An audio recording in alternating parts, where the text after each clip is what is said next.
Hi everyone, and thank you for tuning in to our news update in the Beef Brunch educational series for Monday, June 22nd. My name is Ashley Edwards. I'm an assistant extension agent and coordinator for animal science programs for the LSU AgCenter.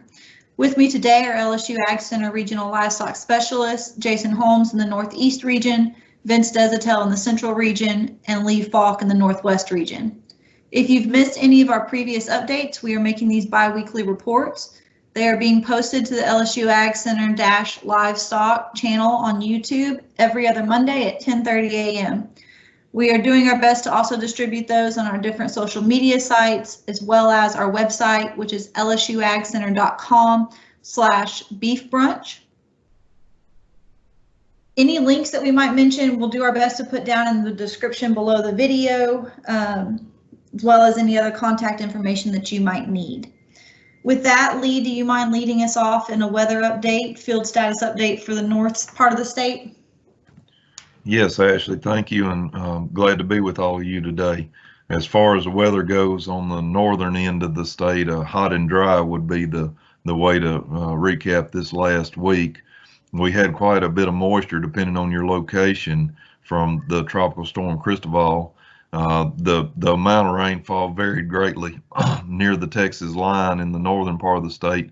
Not much rain was received at all from that, but the farther east you got towards Mississippi, there was quite a bit of rainfall.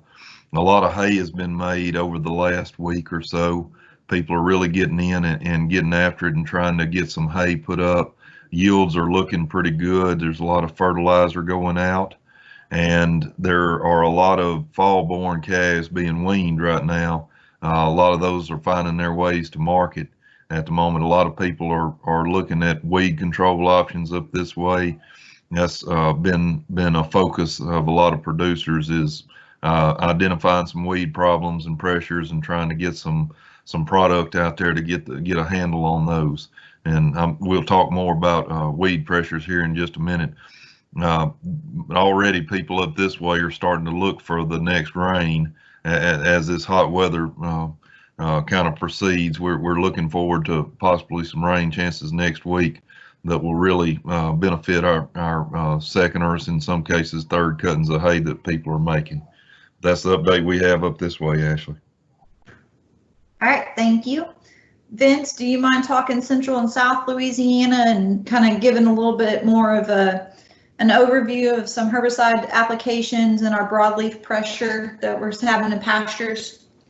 Sure, Ashley, and thank you for having me, and pleasure to be with this group on these updates in the central part of the state. And as we move a little bit further south, kudos to what Lee's comments were for the north. It's been very dry.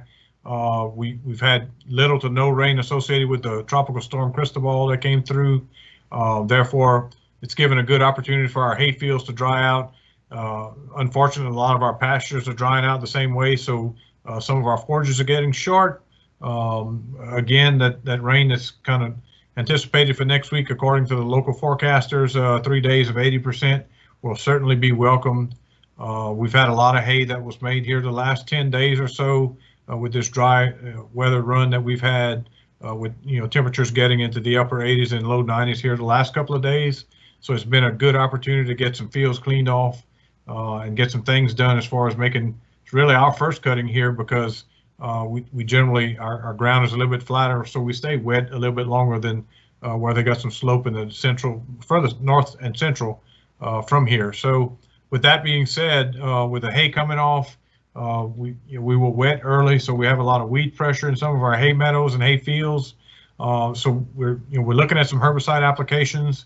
We have some opportunity to put some herbicides out in some problem areas. We get a big run of invasive grass issues with wet conditions in most of our hay fields. So we're getting those applications out. Also, we want to talk about broadleaf pressure in pastures. It's the time of the year. It's very hot right now, so herbicides would work really good if we had better growing conditions, so to speak. But generally, the weeds and the insects will prosper when things get a little bit crisp out there. So if we get a rain coming up with this weather forecast that we have for next week, it'd be an opportune time to get some of those broadleaf weeds cleared off of our pastures. But we also want to keep in mind Some of these broadleaf herbicides will restrict some of our clovers in our pastures that we depend on for early spring grazing.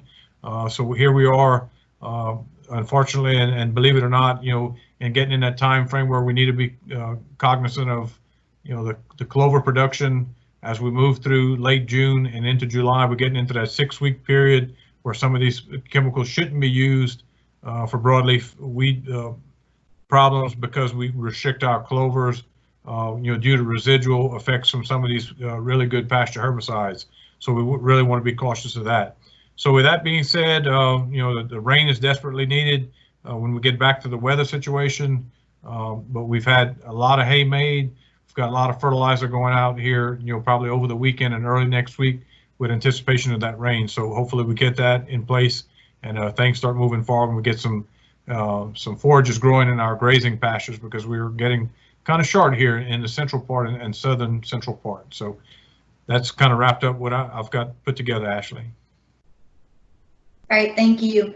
As we keep talking a little bit about pastures and our hay fields, Jason, do you mind touching a little bit on armyworms and grasshoppers and those sorts of issues we might see?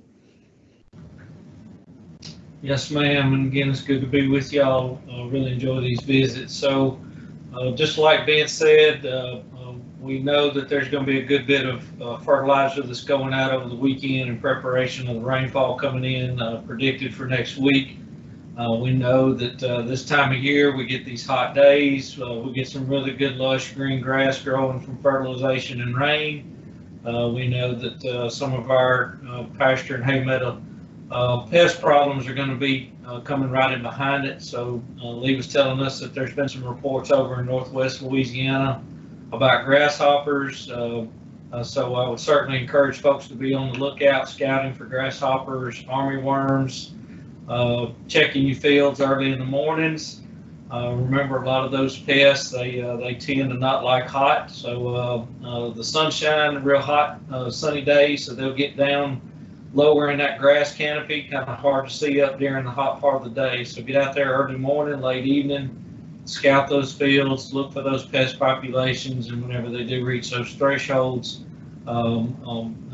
be considering a chemical application. Again, we've talked about armyworms before, and the same thing with grasshoppers. Pyrethroids are very effective on those pests, and we can do that with not a whole lot of economic input in terms of dollars per acre to control those pests. Thank you. And I'm going to talk, I guess, a little bit about heat too, but I want to touch on heat stress for your livestock. So, we might have different things going on with different operations right now, but heat can impact production no matter which aspect of production we're looking at, whether it's growth of the calves or if we're talking reproduction on your cows. If you're going through your breeding season this summer, pregnancy rates can decrease 25 to 50%. Even all the way up through the first trimester, you can see about a 25% loss in pregnancy there. If you have heavier bred cows, you might not see any direct effect right now on your cows, but you can actually see lower birth weights as a result of heat stress when those calves do come around later. So a few things to keep in mind, even for game for your calves that are out grazing right now. Shade for those animals is important. You want to keep their body temperature down, but also consider shading the feed and the water sources that they have. Even if it's just a simple temporary shade that you can put up through the summer months, any of that's going to be advantageous.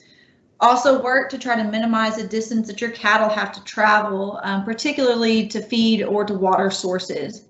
So just a few tips there. We do have a short little article coming out in the Pasture to Market next month on more on the heat stress impacts for reproduction. So I'll have that. If you're not subscribing to the Pasture to Market newsletter, Jason's email is here on the slide. You can reach out to him and he will add you to that that mailing list, excuse me. So be sure, again, make sure you've got shade sources. Check your water sources, make sure all your floats are working, make sure you have a backup plan if some of your tanks might start to run dry if we do head into a drought. On that, we're going to kind of swap up a little bit. Lee, do you mind talking more about the CFAP program? Just kind of a reminder and update for that. Yes, Ashley. So there's a lot of beef producers that have been signing up for the CFAP program directly related to the coronavirus bill that came out. And this is a payment system for livestock producers as related to the coronavirus. And so we've seen a lot of folks sign up. There was a news article that came out this week that over $2 billion has been paid out dedicated to that program so far. So this is just a brief reminder to producers to, if you haven't done so already, please visit with your local USDA Farm Service Agency office, and they'll give you all the information that you need as far as forms and methods to complete those forms and get those turned in. The deadline to complete application for this program is August the 28th. So we highly encourage you, if you've been sitting on the fence on this, or you got your applications and forms and going to get them turned in when you get around to it, to go on and get those in and get the process started on that, so that you can participate in this program. For more information on that, Ashley will put a link down in here, but the website for that is farmers.gov/CFAP.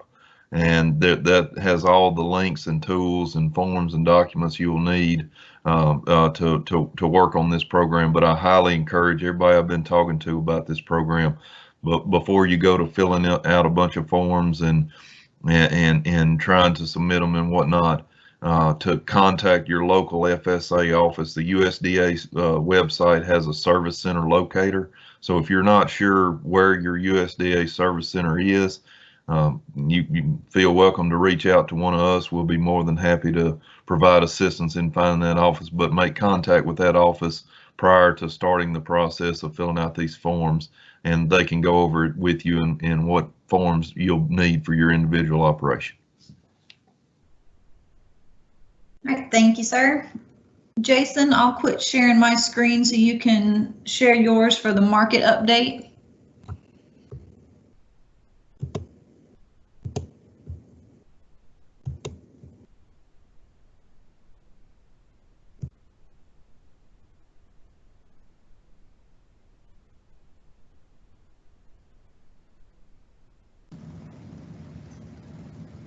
Okay, can y'all see that slide? Yes. All right, so for our markets for this, for the weekend in June 19th, we saw a little bit of change. Not drastic changes, but a few changes in our fed prices and in our wean calves, those 5 to 6 weights. So looking at those as we get started, our fed markets did trade slightly lower for this past week, or for the weekend in June 19th. Ranges 98 to 105. And we do expect that trade will move steady to lower as the market looks to try to determine that beef supply and demand relationship and related to slaughter capacity. So we're moving into ground, or we've been in ground, I guess, for the last several months that we've never been in before. So these markets are still trying to find their place and figure out what the supply and demand picture is going to look like. August futures on those live cattle are currently trading 95 to 96, and the futures for September are about $3 higher than August. 5 to 6 weights, those wean steers sold between 134 and 142. So that was the classic cattle that we saw some of the biggest changes on for this week. So they were about $8 to $12 lower than the week ending on June the 12th. 7 to 8 weights sold between $1.27 and $1.30. That was $2 lower to $2 higher. So I wouldn't call that a big change from the previous week. Those feeder type cattle are trading $1.32 to $1.33 in the August futures market, and then in the September's future market, they're trading about $1 higher than they are in August. So the latest cattle on feed report released by USDA came out today on June 19th. Showed 11.7 million head on feed beginning on June 1. That's only slightly lower below 2019. Placements in May totaled 2.4 2.04 million head, which is only about 1% below last year averages or last year figures. Of course, marketings in May, and we knew that May was still going to be a little bit wonky in terms of marketings. So we were 1.5 million head, or 28% below 2019, which was really no surprise because we knew in May that those markets were still trying, those placements were still flailing around due to COVID-19. Federally inspected slaughter, I guess, is starting to find some balance.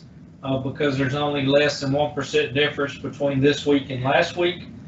So this week ending 656,000 head, last week 658,000 head.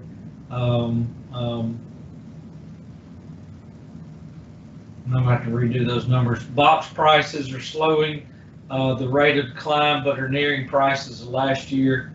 Heavy carcass weights will add to that extra burden of tonnage to the market. So slaughter weights are still increasing. They're running about 40-45 pounds heavier than last year, so that is adding tonnage to the markets. So even though slaughter numbers may be down, we're still producing a lot of beef going into the market because of these heavier slaughter weights.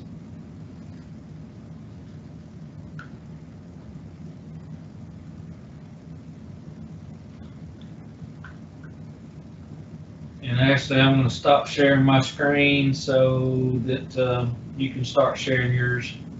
Okay.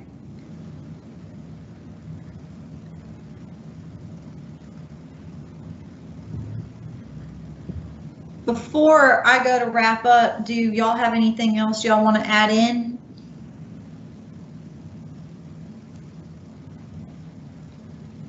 Okay, we have a few reminders for y'all. One of those is our next webinar for the Beef Brunch series will be on Tuesday, July 14th at 10:30 a.m. We will have Dr. Ed Twidwell talking about winter pasture options. That will be a live event. We will be sending out flyers and more information for how to access that. But if you ever have any questions on those, you can visit the lsuagcenter.com/beefbrunch webpage. I'm going to be putting all that information up early next week. We also wanted to do a brief reminder for the Texas A&M University Beef Cattle Short Course registration. They are doing that as a virtual event this year. There is a decreased registration event, so it's $99 until I believe the end of June. So I don't remember if it's June 30th or July 1 when that changes, but it will go up to $129. You can look at their schedule at beefcattleshortcourse.com. I'll put that in the description below. They will have several breakout sessions such as general cattle production, general forages management. They'll have nutritional management, reproductive management, different aspects that you can pick from. And I believe they're recording some demonstrations to show as well. So again, that's beefcattleshortcourse.com for that. The event will actually be August 3rd through 5th.